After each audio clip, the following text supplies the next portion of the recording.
Rachel! Okay, so the sound still is awful on these videos. I don't know if there's anything I can do about that, but that's fine. This video is still going to come to you in two parts. So the first is book news, just like you would think. So this week I read The Thief of Time, as I mentioned last week. I haven't finished it yet, actually. I'm on page 286, I think. Yeah, 286. It's very good, like all Terry Pratchett Discworld books. I'm enjoying it a lot. It's part of the Death mini-series within the Discworld. He's not as big of a thing as you would think he would be in his own books. The primary focus is on actually a bunch of different sets of characters. Let's see. Okay, well I'm gonna tell you their names because no spoilers. So there's the Jeremy kind of storyline.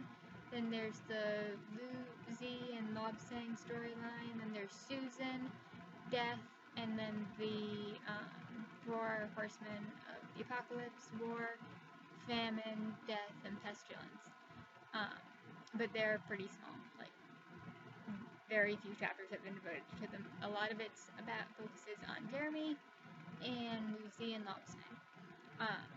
But Susan's been coming up more frequently now, so maybe we'll see more of her. I understand that you have no clue what any of these names mean, but that's fine. You'll figure it out when you read this book, when I get it to you. And after you finish going postal, making money, and raising steam. Those are required reading first. Alright. So, I will probably be finishing this book up next week. So I'll just read it for next week, and if I start a new book, I will let you know in next week's video what it was. So that ends book news. Whee! Okay, so the second part of this video is a response to your challenge. So I started making Zentangles. So I made one. Where is it? Okay. So I made this one. I didn't film the process, but I took pictures every step of the way. And they are right here.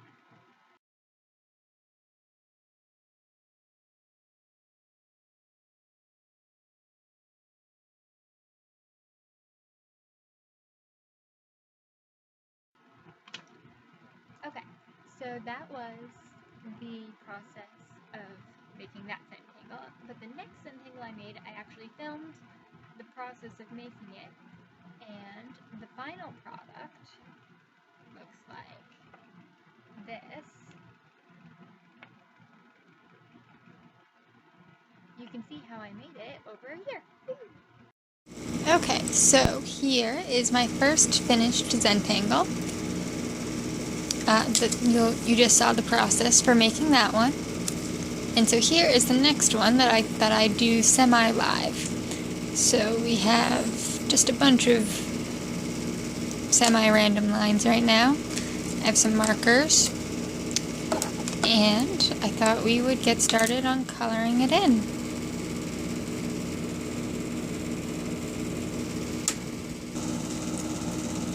Okay, so it's a little fuzzy, but I'm sure it'll center eventually. So I thought I'd start with some blue, just going around on the wave like thing,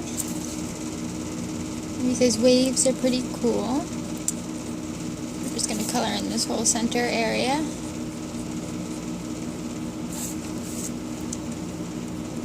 Just gonna go through and trace the wave.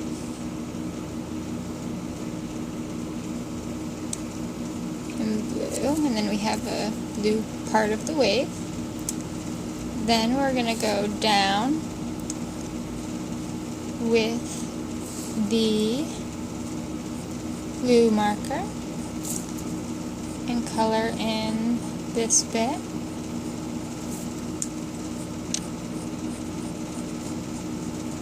Okay, so there we go. There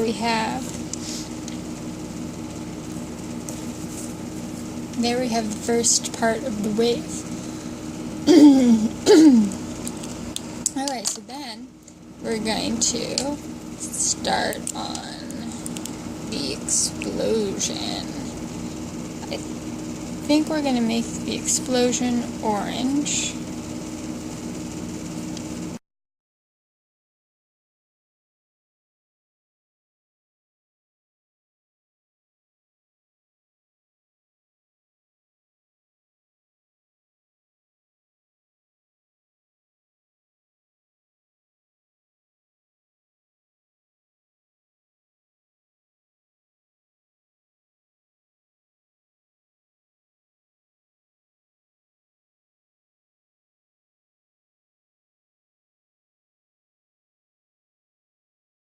Now we have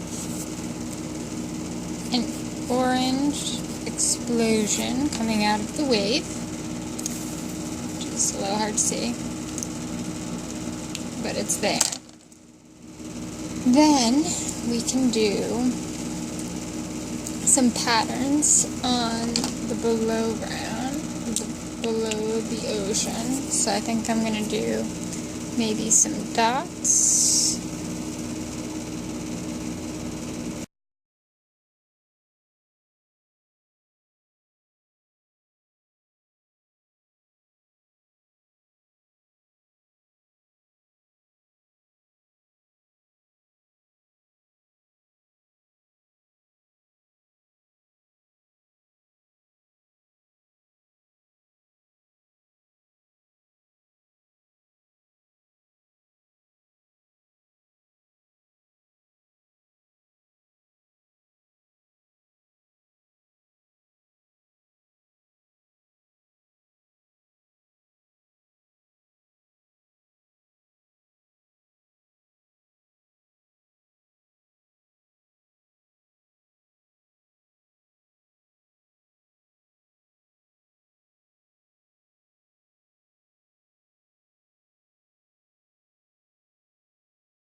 So we have a quick little thing below ground now.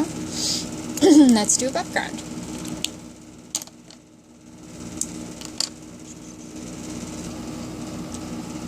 Okay, so for above ground, we're gonna do some, we might do some small zigzag patterns.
Okay, so those were my two Zentangles that I made.